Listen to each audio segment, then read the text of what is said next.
Hi guys, this is Tech Howdy. I welcome you to another video tutorial on creating an ASP.NET Core featured image slider with Angular 8. In the last video tutorial, we finished coding the API method to get featured image gallery. In this video tutorial, we will be coding the method to get the image gallery by its ID.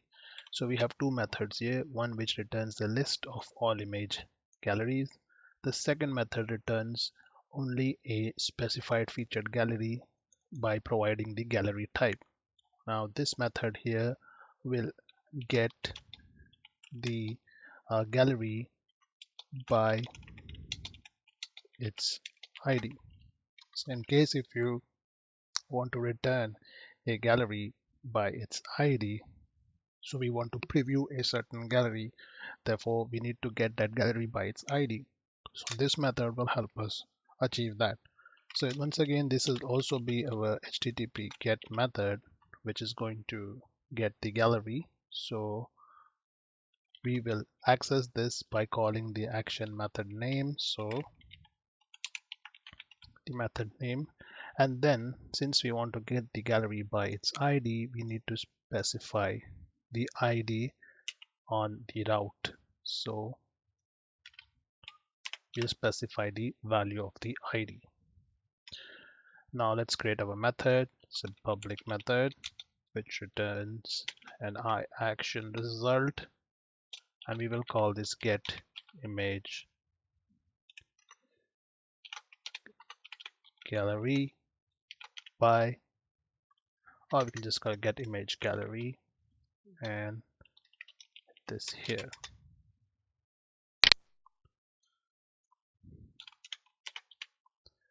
Now we have to specify or provide the ID of the gallery, which will be provided from the route. So from route we will get the ID of the gallery, and then the method will execute and find the gallery. So first thing that we want to check if the model state is valid. So we can just copy the same code here. The model state is not valid, we will return a bad request response. Then we will execute some link query on our entities using entity framework. We'll create an object called as result, and inside result, first thing that we want to do is run the query from G, which is the keyword for gallery, in underscore db dot galleries entities. We will join I in db dot gallery images, where some lambda expression here where t dot gallery ID is equal to the ID that is specified in the parameter of this method. So what we are doing here, from galleries we are selecting gallery and joining the gallery images where the gallery ID is equal to the requested gallery ID. And we are doing a join, so we have to use the on keyword on G dot gallery ID equals T dot, sorry, I dot gallery ID. After we have executed the query, the result that we get, we will create a new object from that result. So we have control over the data that we are sending to the client as a response. And here we will specify the values that we need to send. So here are the values that we will be sending to the client that will contain the gallery ID, the gallery title, and the gallery path. We also send the image ID, the image path, the image caption, the image description, and the image alternate text. If you have any other properties that you have created, you can also add them here. Now what we want to do is we have executed the query and we have a result. In an event where we don't have a result, where the query could not find any gallery with the specific ID that was requested, then we need to handle that error. So if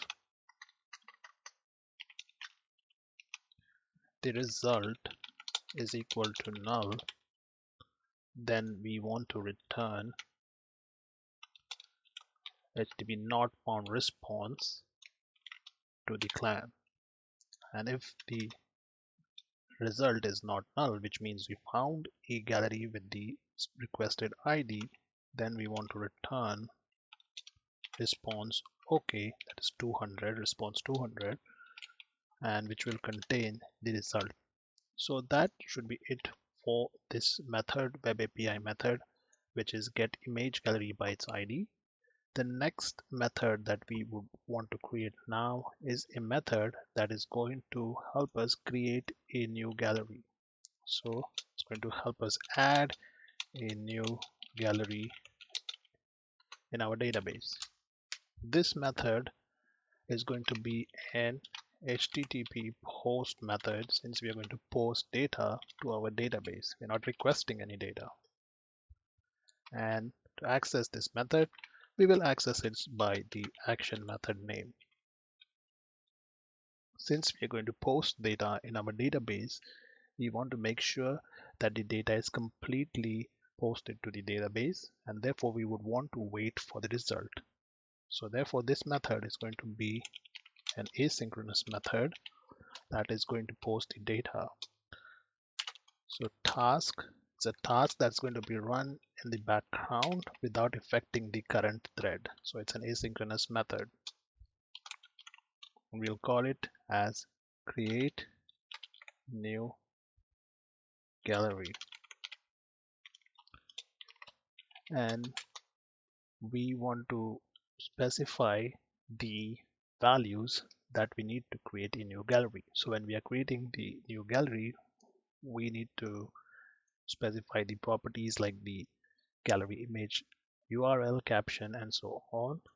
So we will provide a gallery object, call it gallery. We'll pass it to the method parameter. If you have not used the assembly reference here using featured image gallery dot models, use it so you don't get any errors. The next thing that we want to provide is the details which will come from a form. So in the front end application, the user is going to fill out a form which will contain all the images, the image titles, the captions, the description, and so on. So all the values that when the form is submitted, in order to access those values, we have something called as interface form collection, iForm collection. Now iForm collection class, or an object of iForm collection class, will help us to access those values that we receive when a form is submitted. Let's call this object as form data. And also let's add the missing reference. So iForm collection class belongs to the Microsoft ASP.NET Core HTTP assembly. So using Microsoft.ASP.NET Core.HTTP. Now you will see that there is no errors. And let's start working on the method body now. So the first thing that we want to do in the method body is create some properties.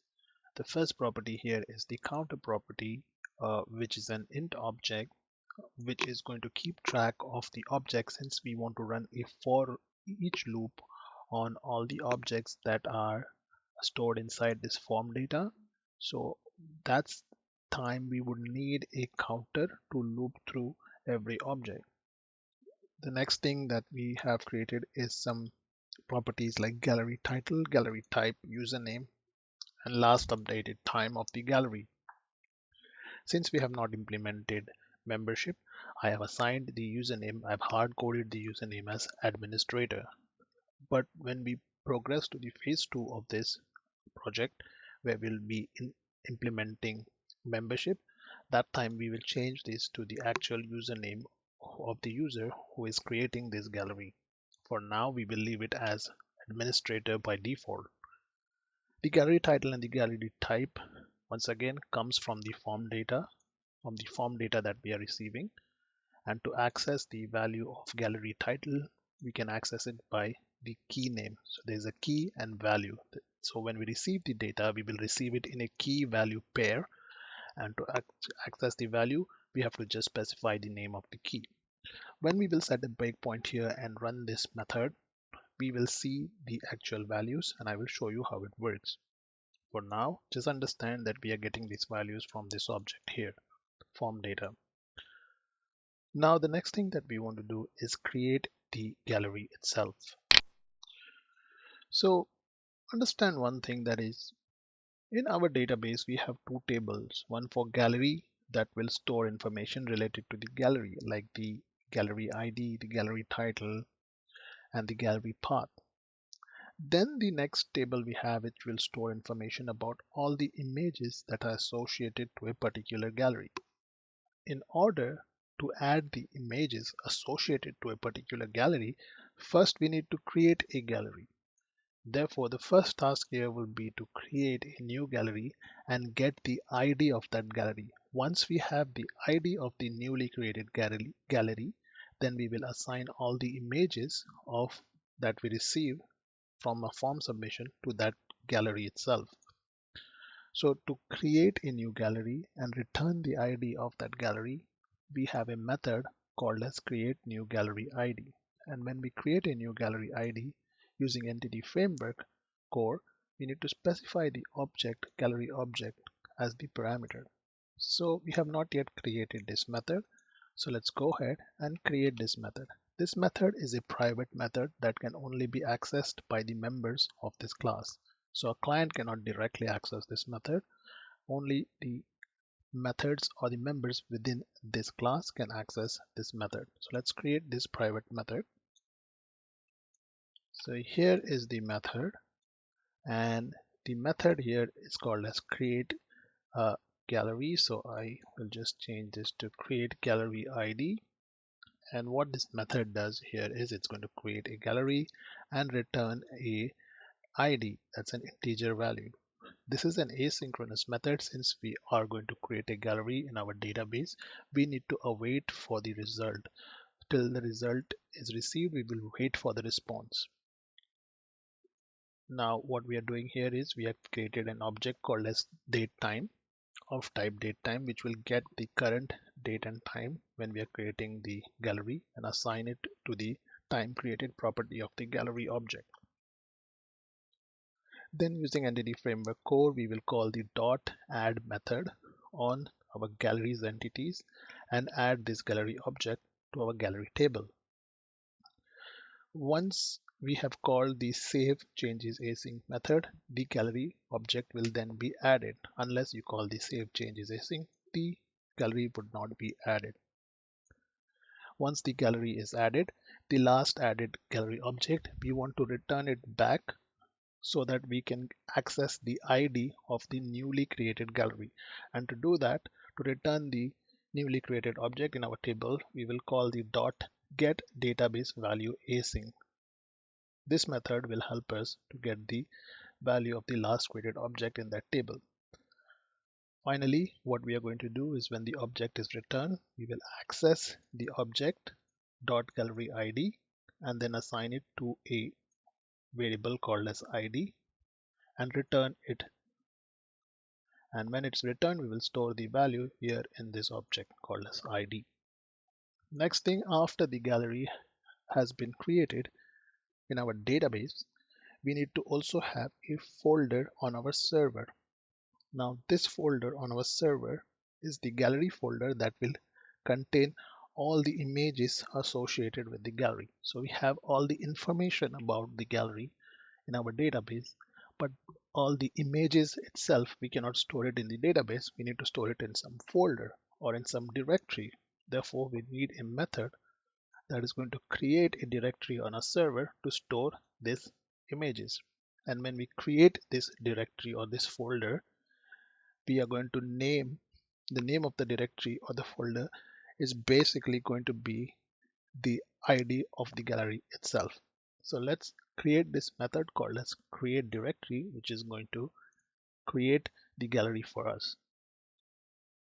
So when we are creating this method on the specified gallery path, we need to make sure that there is no gallery folder already existing. So if there's already a gallery folder existing with the same ID, what we want to make sure is that if it exists, then we will not create it. Only if it does not exist, then we will create the directory. So if it's already exists, we don't need to create a duplicate one. Therefore, I have put an if condition here. Now we are getting an error here because we are missing some references. Let's go ahead and add our assembly references. So let's add using system.io, and this should fix the error for the uh, missing assembly reference for directory class. Now the directory, when we create the directory, we need to specify a gallery path, and the gallery path obviously is needed when we are going to create a gallery. So we need to specify the path on our server where we need to create this folder. And for to get the gallery path, we are going to create a variable called as gallery path, which is of type string, which is basically the path on our server where we want to create the gallery folder. In order to access the root path of our server environment, we have already created this object called as iHosting environment and injected the actual value using dependency injection. Now to access the value, what we have done using that object, we have called the .webroot path property, which will give us the value of the webroot path, and then we have concatenated using the directory separator. So if you're on Windows, you can directly use something like this, but if you're not sure on which environment you're going to host your application, then you can leave this as path directory separator and let this class decide on how it wants to assign the separator, because in some environments you will have it like this, or some environments will have it like a forward slash or a backslash. So if you are not sure, you can use this path.directory separator character property and this should work fine. So what we want to do is our webroot path / the uploads folder / the gallery folder, and then / the ID of the gallery, and we have converted that to string. So that will be the path of our folder. So if the path does not exist, as we said, it is going to create that path for us, and if it exists, then it's not going to create another one. Now the next thing that we have done here is we have created the gallery, but we have created the gallery. Now we also need to make sure that we update this path in our database. So our database also has a property called as the gallery path. So if you look at our database table and look at our galleries table, there's a column called as gallery URL. Now this gallery URL value that we have over here is going to store the value of the gallery folder, not the gallery image path. It's going to store the value of the gallery folder, which contains all the images. Now we need to save this value as well in the database. So we cannot use this object here. That's because this object gallery path contains the environment root path plus the gallery path. All we need to store in our database is the path without the webroot path, because when the application loads, it doesn't need the webroot path. It's just going to search for the images in the www root folder. So we don't need to provide that path over here for in our database. So what we want to do here is we are going to create another object, and we will call this object as db image gallery path, the image gallery path that we're going to store in database. And all we're going to do is we don't need the full path, we're just going to store the path without the web root path. So we have this object here, and now the next thing that we want to do is we need to run a for each loop on this form data object so that we can get all the values, we can loop through all the values that we have received when the form is submitted. And we can do that in the next video tutorial, since this video tutorial is already been around 20 minutes, so I don't want to keep it lengthy. Next part, we will code the for each loop, which will loop through all the files and values inside the form data, and then finally we will submit that to our database. If you have any questions, use the comment section, and I will push this code in our DevOps repo so you will have access to it. Once again, like and subscribe my channel, Tech Howdy.